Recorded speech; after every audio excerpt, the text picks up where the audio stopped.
What got you to listen to your parents? Because obviously my parents want to be a doctor, go to Harvard and all that too. But I'm just like, oh, fuck you. I'm going to play EverQuest. I'm going to play World of Warcraft. I'm going to start websites, blah, blah, blah. Like, so I just didn't listen. So why did you listen? I think that I was just really afraid. And I would like, as I got older, begin to rebel more and more. But it was so assumed this is the right way to live life that I wasn't even thinking, oh, like, should I do something otherwise? Because I wasn't even aware there was an otherwise to be done. So to give you an example, David Foster Wallace once gave this commencement speech where he talks about like these two goldfish and they're having like a casual chat. And like goldfish number one is like, hey man, like, how's it going? And goldfish number two is like, yeah, it's pretty good. Like, how's the water? And goldfish number one's like, what are you talking about? Because he's not even aware. He's like so immersed by the water, he's not even aware it's existing. And I think that was very similar for me. I just wasn't aware there were other things I could do. And it wasn't until I really like went to college. So I got into Harvard and I'm there and I'm like, yeah, I'm like miserable and gave up so many things to hit this arbitrary milestone. But I'm like, oh, it's worth it. And, you know, because I was meant for this. And I just assumed like everyone at Harvard's going to be like me. And then I met, to be clear, definitely there were a lot of people like me there. But there are also a lot of people who like, nah, we're just like normal-ish human beings who just like got in because they were so passionate about what they did and they were really good at it and they weren't doing it to get into Harvard. It's like they were so amazing that Harvard just came as a byproduct. Yep. And it's like, well, I've like been optimizing my whole life for the milestone. You've been optimizing your life to actually do the thing you want to do, where the milestone sort of came incidentally. And like you seem like way more fulfilled because now you got in. But that's almost like a so what? You're going to continue on trying to do what you want to do. I got in and I'm like, well, I don't know anymore. I'm an empty shell of a human being because that was my purpose. So what did you do? Well, that's where I started to rebel more, right? I got super depressed. I got to see. You didn't drop off because your parents would kill you. Did you? They probably would have. But like I remember my freshman or sophomore year, I came home and I got a C- in my intro to computer science course because I was just so depressed. I didn't turn in my final project on time. And as you know, all these courses, your final project like 66% of your grade. C- still is pretty good. Yeah, I'm like C-, hey man, you know, it's like whales, just be above sea level, right? If you need to breathe. But yeah, I just remember this quote. Colin Powell got C's in college. I remember this because I remember trying to bring that to my parents. Justify it. I was like, oh, I don't know, like Secretary of State got C's, like C- is really that bad. But I think that was such a great moment. I was like, oh gosh, like I'm so miserable, and my parents hate this so much that if I continue down this current path, like, oh, things are going to end really badly. And that's when I was like, you know what? Like, maybe I'm going to just start to do things differently. And like, you know, heavenly, shockingly new surprise, try and take courses I actually wanted to go. I was literally taking the course my dad was telling me to do, which sounds like so stupid, but I just didn't know any better.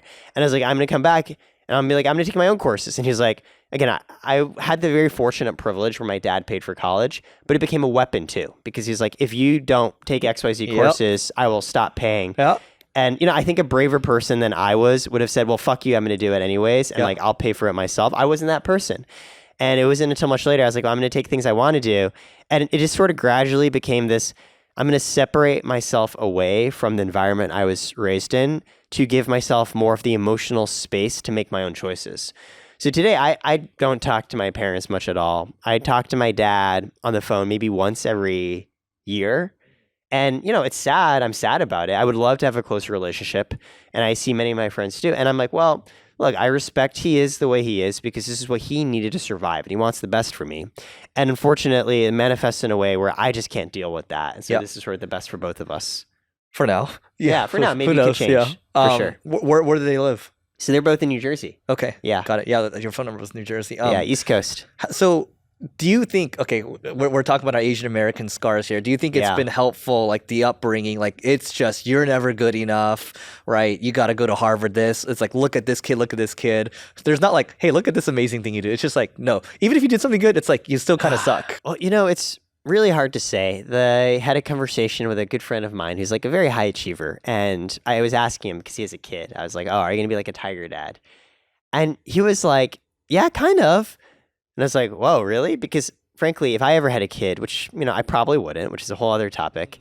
If I ever did have a kid, I'd just be like super chill.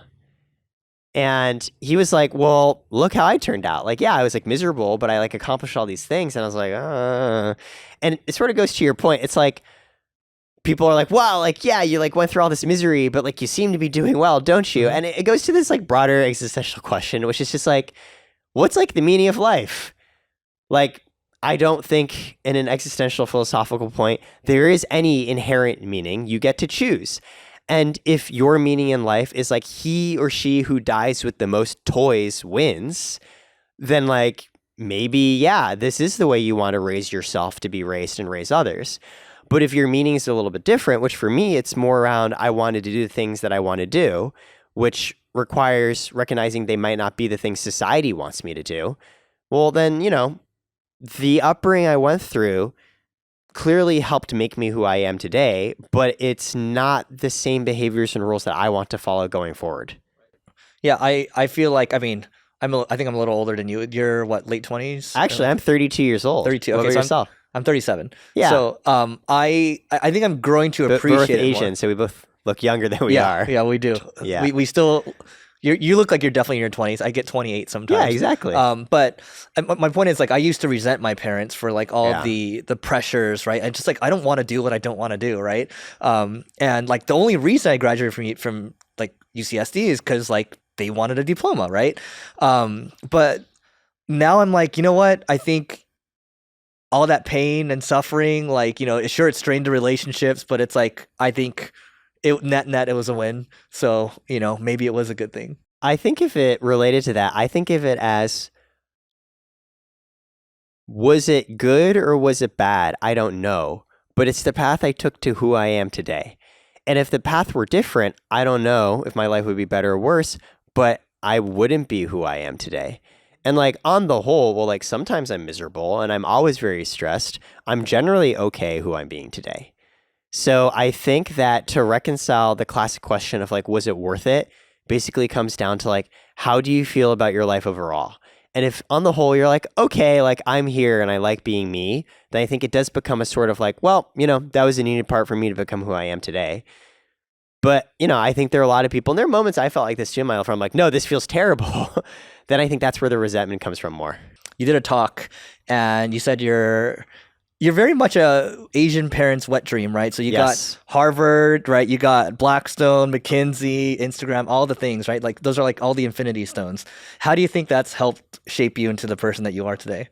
From a personal POV, I really needed those things because I had very little self-esteem.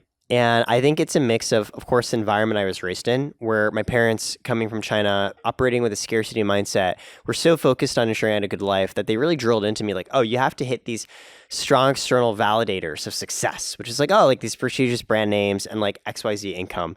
Because like when you grow up super poor, which we did, like that's what really matters.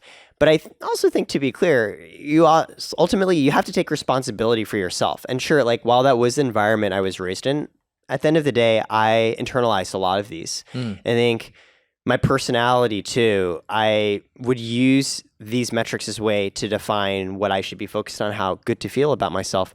So I spent a huge portion of my life really directing myself toward achieving XYZ things.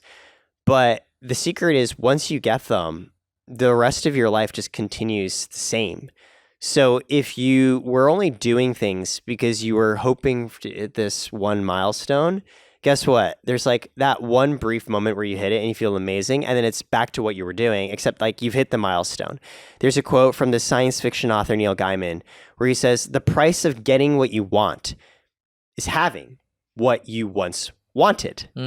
Because if you have it, cool. That's what was powering you the whole time. Yep. And I think the secret to resolve this is you have to find things that you, at least to some meaningful way, enjoy for their own sake. So this way, when you hit the milestone, you're motivated to keep going. So to answer your question, I really needed to hit a lot of those different milestones to help myself reach a level of personal security where I'm like, cool, now I can do things more aligned with what I actually want, despite what other people think, because I have all of these credentials gathered up, as well as big realization, a bucket of cold water that, every time I hit one of those things, I'm not as happy as I thought I would be, which is a good impetus for why I need to rethink my entire school thought to start with. So sometimes I share these things and I've seen people comment and talk about screw you, man. Like, you have them. Like, you have the luxury and privilege of stating these things. I'm like, yeah, that's super fair. I'm not saying like, don't do them. I'm just saying, as someone who went through that, these are the realizations I've had now and what I'm trying to change. But also, like, you had to earn your privilege too, right? So that's what irks me about people that say that.